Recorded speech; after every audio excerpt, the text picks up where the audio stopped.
ஆகாஷ்வாணி மாநில செய்திப் பிரிவு வழங்கும் செய்திச் சுடர். வணக்கம் நேயர்களே. இன்றைய செய்திச் சுடர் நிகழ்ச்சியில் மத்திய அரசு முன்னெடுத்துள்ள போதையில்லா இந்தியா இயக்கம் குறித்து தன்னுடைய கருத்துக்களை நம்முடன் பகிர்ந்து கொண்ட மூத்த பத்திரிகையாளர் திரு வெங்கடேஷ் பங்கேற்ற நிகழ்ச்சியின் 2ஆம் பாகத்தை கேட்கலாம். ஞாயிறு தோறும் சைக்கிள் பயிற்சி இயக்கம் அதுல பாத்தீங்கன்னா நிறைய பேர் ஈடுபட்டு இன்னைக்கு சைக்கிள்ல பயணிக்கக்கூடிய நிறைய பேரை இந்த சென்னை மாநகரத்திலேயே நம்ம பார்க்கிறோம். அப்படி ஒரு சூழலை ஏற்படுத்தியிருக்கு. ஆரோக்கியத்துக்கு எந்த அளவுக்கு நல்லது அப்படின்றத அந்த விஷயத்த புரிஞ்சுக்கிட்டாங்க. அந்த மாதிரி ஞாயிறு தோறும் இந்த போதையில்லா இந்தியா அப்படின்ற இயக்கம் ஒரு நல்ல மாற்றங்களை ஏற்படுத்தும் அப்படின்ற நம்பிக்கை நமக்குள்ள இருக்கு. இப்போ இந்த 100 வார கால செயல் திட்டம் சொல்றோம் இல்லையா சார், வளர்ச்சியடைந்த இந்தியா அப்படின்ற ஒரு இலக்கை அடையிறதுல தொழில்துறை, விவசாயிகள், பெண்கள் இவங்க எல்லாருக்கும் எந்த அளவுக்கு முக்கிய பங்கு இருக்கோ அதே அளவுக்கு இளையோருக்கும் இருக்கு அப்படின்றதுதான் நம்ம அரசனுடைய நிலைப்பாடு. அதனாலதான் இளையோர் நலனை கருத்தில் கொண்டு இப்படி ஒரு இயக்கம் அவசியம் அப்படின்னு முன்னெடுத்திருக்காங்களா சார்? நிச்சயமா போதைப்பொருள் பயன்பாடு அப்படிங்கிற ஒரு டெமோகிராஃபிக்குள்ளே எடுத்துக்கிட்டீங்கன்னு வச்சுக்கோங்களேன், அது யாரையெல்லாம் பாதிக்கிறது விவரமாக பல்வேறு புள்ளிவிவரங்கள் சொல்கின்றன. இப்போ நீங்கள் குறைஞ்சபட்சம் ஒரு 40-50 வயதுக்கு மேற்பட்டவர்களை அது அதிகம் பாதிப்பதில்லை. அவர்களுக்கு வேறு சிக்கல்கள் இருக்கின்றன. அவர்களுக்கு வேறு விதமான மேபி பழைய பழக்கங்கள் ஏதேனும் இருக்கலாம். அதெல்லாம் அன்றைய காலகட்டத்து பழக்கங்களை அவர்கள் இன்றைக்கும் பின்பற்றி இருக்கலாம், அல்லது அதை விட்டு வெளியே வந்திருக்கலாம். வாழ்க்கை கவலைகள் வேறையாக இருக்கலாம். அதெல்லாம் முற்றிலும் மாறும். அப்போ இந்த ஏஜ் வாரியாக பிரித்து பார்த்தீங்கன்னா இதில் குழந்தைகள் விட்டுருங்க, அவங்கெல்லாம் ஒரு 15 வயசு வரைக்கும் கூட பெரும்பாலும் அவங்களுக்கு தெரியலை அப்படின்னா 16-17 வயதுலேருந்து ஆரம்பித்து படிப்படியாக இது ஒரு 35-40 வயதுக்குட்பட்டவர்கள் தான் இந்த ஏஜ் குரூப்பில் இருக்கவங்க தான் அதிகமாக இந்த போதைப் பொருள் பயன்பாட்டுக்குள்ளே போய் சிக்கிக்கிறாங்க. அப்போ அவங்கள எது அந்த இடத்துல கொண்டு போய் நிறுத்துது அப்படின்னா, அவர்களுக்கு கற்பனைகள் நிறைவேறாமல் போகும்போது, அவர்கள் எதிர்பார்ப்புகள் நிறைவேறாமல் போகும்போது, அப்போ இயல்பாகவே அந்த மாதிரியான சிக்கலில் போய் மாட்டிக்கிறாங்க. அப்போது இந்த என்டையர் ஸ்பெக்ட்ரமில் இந்த ஒரு 15-20 வயசுலேருந்து ஆரம்பித்து 40 வயசுக்குட்பட்டவங்க தான் இதில் பெரும்பாலும் ஈடுபட்டிருக்கிறாங்க. அப்போ அவங்கள நாம் எப்படி மீட்கிறது, அதுதான் இந்த 100 வாரத்தினுடைய முயற்சியினுடைய நோக்கம். அதுதான். அப்போ என்ன, அவங்களுக்கு ஏதேனும் ஒரு வகையில் ஒரு தன்னம்பிக்கையை முதல்ல கொடுத்து தைரியமாக நீங்கள் உங்களுடைய ப்ராப்ளம்ஸை ஃபேஸ் பண்ணலாம், உங்களுடைய ஆர்வங்களை ஃபேஸ் பண்ணலாம், நீங்கள் என்ன நினைக்கிறீங்களோ அதை செய்ய முடியும். இன்னொன்று இதில் ஒரு மிக முக்கியமான விஷயம், 4 பேரை பழக ஆரம்பிக்கும் போது 4 பேரோட நீங்கள் ஓடுறீங்களோ இல்லை என்ன பண்ணுறீங்களோ அப்படின்னும் போது ஒரு 4 விதமான சிந்தனைகள் உங்கள் காதுக்கு சேரும். வேறு விதமான வாய்ப்புகள் சேரும். வேறு விதமாக உங்களுக்கு இருக்கக்கூடிய சிக்கல்களுக்கு தீர்வுகள் சேரும். அப்போது நீங்களே உங்களை பற்றி யோசித்து கொண்டிருப்பதை விட 4 பேரோட பழகும்போது உங்களுக்கு கூடுதலான ஒரு யோசனைகள் சேரும்போது நீங்களே உங்களுடைய ஒரு சிக்கல்களிலிருந்து வெளிவதற்கான நிறைய வாய்ப்பு கிடைக்கும். அப்போது இந்த ஏஜ் குரூப் காரங்களை மையப்படுத்தி தான் இந்த மொத்த முயற்சியுமே மேற்கொள்ளப்படுகிறது. அதன் மூலமாக அவர்களுடைய தனிப்பட்ட ஒரு அவநம்பிக்கைகளை கைவிட்டுவிட்டு இயல்பான ஒரு வாழ்க்கைக்குள்ளே வருவதற்கான ஒரு தேவையை அல்லது அதற்கான ஒரு இடம் இருக்கிறது என்பதை அவர்களுக்கு புரிய வைப்பது தான் இந்த 100 வாரத்தினுடைய முயற்சியினுடைய நோக்கம். அதுதான். நிச்சயமா சார். இளையோர் பத்தி பேசும்போது அவங்களுக்கான பாடத்திட்டத்திலேயே இது பற்றிய ஒரு விழிப்புணர்வு ஏற்படுத்தப்படணும் அப்படின்றதையும் அரசு சொல்லிட்டு தான் இருக்காங்க. பள்ளி கல்லூரி பருவத்திலிருந்தே பாடத்திட்டங்கள்ல போதைப் பொருள் ஒழிப்பு அப்படின்ற விஷயத்தை முன்னெடுக்கணும். அதே மாதிரி ஆசிரியர்களும் பேராசிரியர்களும் சரி, மாணவர்களுக்கு இது பற்றிய விழிப்புணர்வை போதிய அளவு ஏற்படுத்தணும் அப்படின்றதும் ஒரு அறிவுரையா தான் இருக்கு. இதை நீங்க எப்படி பார்க்குறீங்க சார்? இதில் இன்னும் நுணுக்கமாக அதை பார்க்க வேண்டியிருக்கு. என்னென்னா, இந்த மாதிரியான ஒரு போதைப்பொருள் பழக்கத்தினுடைய ஸ்டேஜஸ் என்ன அப்படின்னு பார்த்தீங்கன்னா, முதல் ஸ்டேஜ் அறியா பருவம். அதில் டெஸ்ட் பண்ணி பார்த்தா இப்படி தான் இருக்குன்னு பார்ப்போமே அப்படின்னு ஆரம்பிக்கிறது தான். அந்த பழக்கம் என்னென்னா, அந்த சுவை பிடித்து விட படிப்படியாக அதிலேயே அவர்கள் ஈடுபட ஆரம்பிக்கிறார். அதுதான் அடிக்ஷன் ஸ்டேஜ் வரைக்கும் அவங்களை கொண்டு போகுது.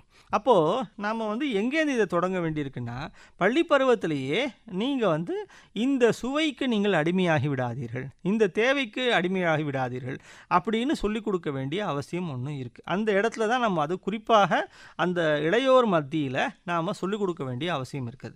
அப்போது அந்த இடத்துல அது வெறும் பாடத்திட்டமாக இருப்பது மட்டுமல்ல, அது ஒரு வாழ்க்கை கல்வியாகவும் மாற வேண்டிய அவசியம் இருக்குது. அப்போ என்ன சொல்லிக் கொடுக்க வேண்டியிருக்குன்னா, இதனால் ஏற்பட்ட பாதிப்புகள் என்ன, குடும்பத்தில் ஏற்பட்ட பாதிப்புகள் என்ன, உறவினர்கள் மத்தியில் ஏற்பட்ட அவப்பெயர் என்ன, நீங்கள் எப்படி சமூகத்தால் கருதப்படுகிறீர்கள், உங்களை எப்படி சமூகம் புறக்கணித்து வைக்கிறது. நிச்சயமாக இப்படிப்பட்ட பல போதை வஸ்துக்களுக்கு ஆளானவர்களால் ஒரு ஆக்கப்பூர்வமான உற்பத்தி சார்ந்த நபராக மாறவே முடிவதில்லை. இல்லை. அப்போ அந்த உற்பத்தி இல்லாமல் போகும்போது அவர் முடங்கி போகிறார். அவர் எந்த சமூகத்துக்கும் பயனில்லாதவராக மாறுகிறார். சமுதாயம் அதனால் அவரை ஏற்றுக்கொள்ள மறுக்கிறது. அப்போ இதுதான் அந்த டைனமிக்ஸ் ஆக்சுவலாக. அப்போது இந்த கல்வித்துறை, குறிப்பாக நீங்கள் பள்ளி கல்வியிலும் சரி உயர்கல்வியிலும் சரி, இதை சொல்லிக் கொடுக்க வேண்டிய அவசியம் இருக்குது. நீங்கள் எப்படி சமுதாயத்திற்கு பயனுள்ள நபராக மாறுவீர்கள், எப்போது மாறுவீர்கள்? உங்கள் உடல் ஆரோக்கியமாக, மனதும் ஆரோக்கியமாக, நீங்கள் விவரம் தெரிந்தவராக செயல்படும் போதுதான் சமுதாயம் உங்களை ஏற்றுக்கொள்ளும். நீங்களும் சமுதாயத்தில் முக்கியமான நபராக மாற முடியும், பங்களிப்பாளராக மாற முடியும். உங்களுக்கான எதிர்காலம் என்பது இப்படி அமையும். அப்போது நமக்கு அவங்கள்கிட்ட சொல்ல வேண்டிய மொழியே நிச்சயமாக வேறையாக இருக்கிறது.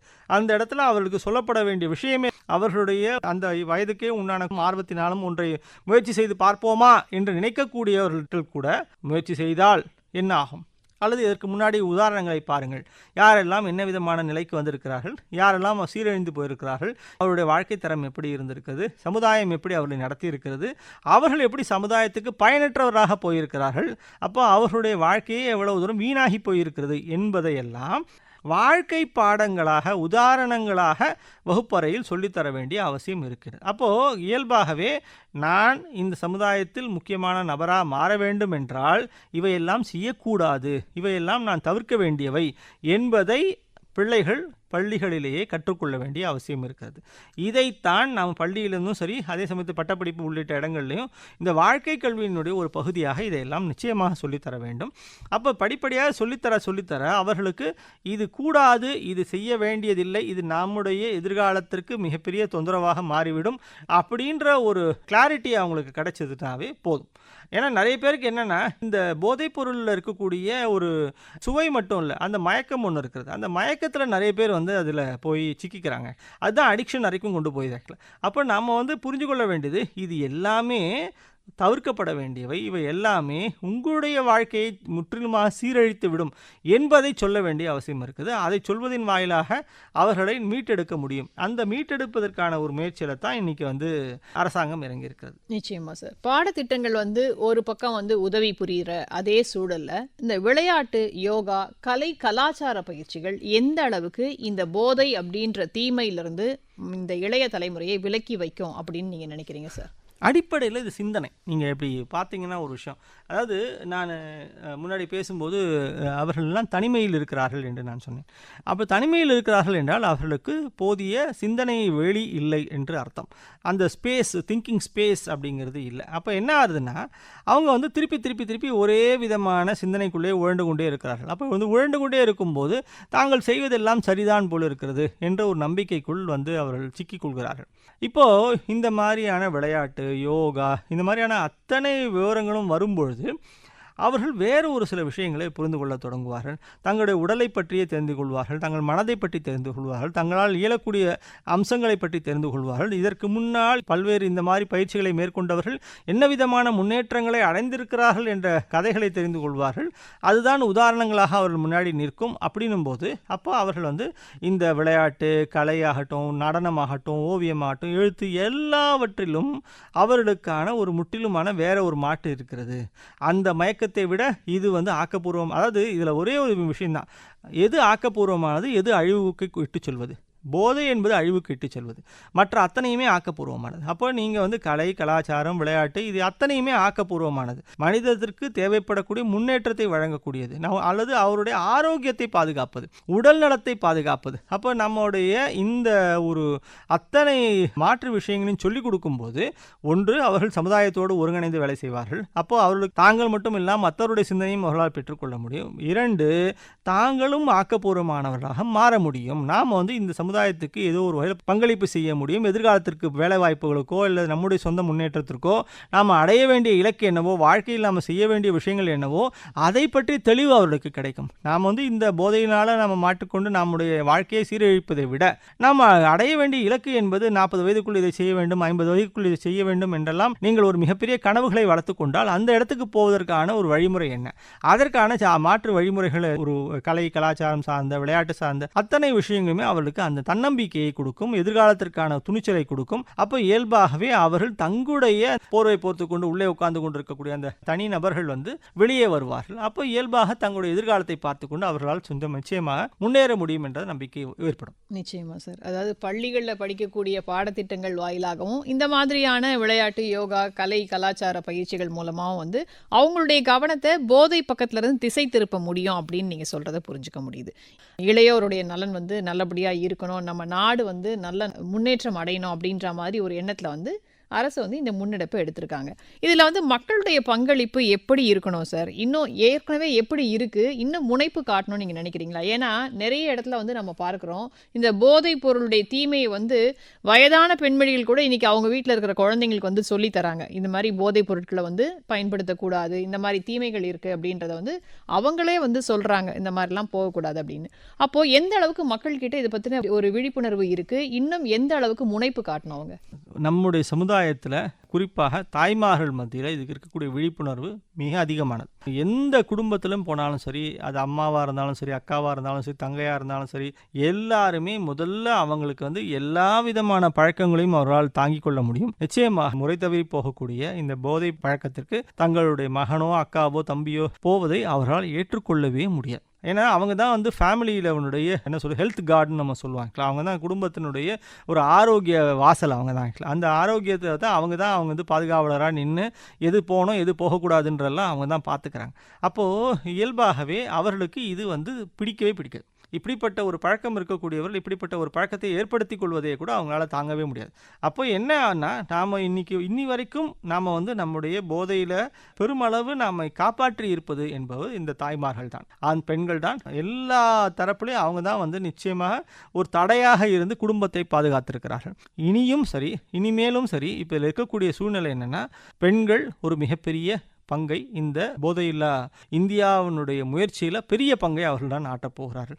ஏனென்றால் அவர்கள்தான் இந்த ஃபேமிலியினுடைய அந்த ஹெல்த் கேப் கீட்டர்னு சொன்ன மாதிரி அவர்கள்தான் குடும்பத்தில் ஒரு குழந்தைக்கோ கணவருக்கோ அண்ணனுக்கோ தம்பிக்கோ என்ன மனதில் ஓடிக்கொண்டிருக்கிறது, அவர்கள் எதனால் வந்து துன்பப்படுகிறார்கள், அவர்கள் என்ன விதமான கவலையோடு வருகிறார்கள், அவர்களுக்கு அந்த கவலைக்கான மூல காரணம் என்ன என்பதை உடனடியாக கண்டுபிடித்து சொல்லக்கூடியவர்கள் அந்த குடும்பத்தில் இருக்கக்கூடிய பெண்கள் தான். அந்த பெண்கள் தான் இனிமேலும் அந்த ஒரு பணியை செய்ய போகிறார்கள். இந்த போதையை தடுப்பது என்பது இன்றைக்கு அவர்கள் கையில் தான் பெருமளவு இருக்கிறது. யோகா இந்த மாதிரியான பயிற்சிகள் எல்லாம் நம்ம சொல்வதெல்லாம் மன ரீதியான வலிமையை உருவாக்குவதற்கும். இதில் இன்னொரு அடிப்படையான சிக்கல் என்னன்னா, அவர்களுக்கு நம்ம வந்து சந்திக்கக்கூடிய சிக்கல்களை எதிர்கொள்வது எப்படின்னு தெரிய மாட்டேங்குது. அப்போது அவங்க வந்து உடனடியாக உடைந்து போய்விடுவார்கள். உடனடியாக வந்து வலிமையோடு அதை வந்து சந்திக்கிறதுக்கான ஒரு வழிமுறைகள் தெரியாமல் அவர்கள் வந்து இதை மறப்பதற்கான வழியைத்தான் தேடுகிறார்கள். அப்போ நம்முடைய மிகப்பெரிய சிக்கல் என்னன்னா, எப்பேற்பட்ட சிக்கலாக இருந்தாலும் எப்பேற்பட்ட பிரச்சனையாக இருந்தாலும் அதை எதிர்கொண்டு தான் தீர வேண்டும். அதை வந்து தப்பித்து போவது என்பது சாத்தியமில்லை என்பதை சொல்ல வேண்டிய அவசியம் இருக்கிறது. இந்த கலை கலாச்சாரம் இந்த மாதிரியான அத்தனை நிகழ்ச்சிகளும் அந்த மன வலிமையை உருவாக்குவதற்காகத்தான் செயல்படுத்தப்படுகிறது. அப்போ என்னன்னா, இந்த குடும்பத்தில் இருக்கக்கூடிய பெண்கள் இந்த விதமான போக்குகளை தங்கள் குடும்பத்தில் யாரிடமேனும் பார்ப்பார்களே ஆனால் அந்த மன வலிமையை உருவாக்குவதற்கான ஒரு பொறுப்பையும் அவர்கள் தான் இன்னைக்கு எடுக்க போகிறார்கள். அப்போ இந்த என்டையர் கேமெட்ல வந்து அவர்கள் தான் இன்னைக்கு வந்து ஒரு மிகப்பெரிய பங்கை ஆட்டப் போகிறார்கள். அவர்கள் வாயிலாக அதை தடுப்பது என்பது நிச்சயமாக அந்த குடும்ப பெண்களுடைய கையில தான் இருக்கிறது. அவர்கள் தான் இதை நிச்சயமாக சாதிக்க போகிறார்கள். நிச்சயமா சார். போதைப் பொருளால என்ன தீமைகள், அது தனிநபர்களை எப்படி பாதிக்குது, ஒரு சமூகத்தை எப்படி பாதிக்கிறது, இதன் காரணமா வந்து பாத்தீங்கன்னா ஒரு நாடு வந்து என்ன மாதிரியான ஒரு சிக்கல்களை சந்திக்கும், இதையெல்லாம் உணர்ந்து தான் வந்து அரசு வந்து இந்த போதைப் பொருள் இல்லா இந்தியா அப்படின்ற இந்த இயக்கத்தை முன்னெடுத்திருக்காங்க. 100 வார காலம் வந்து செயல்பட போடைய இந்த இயக்கம் பார்த்தீங்கன்னா நிச்சயமா வந்து நல்ல ஒரு முடிவை தரும், நல்ல ஒரு முன்னேற்றம் கொடுக்கும் நம்ம நாட்டுக்கு அப்படின்னு நம்பலாம். நிகழ்ச்சியில் பங்கேற்று நிறைய விஷயங்களை பகிர்ந்துட்டீங்க. மிக்க நன்றி சார். மிக்க நன்றி மேடம்.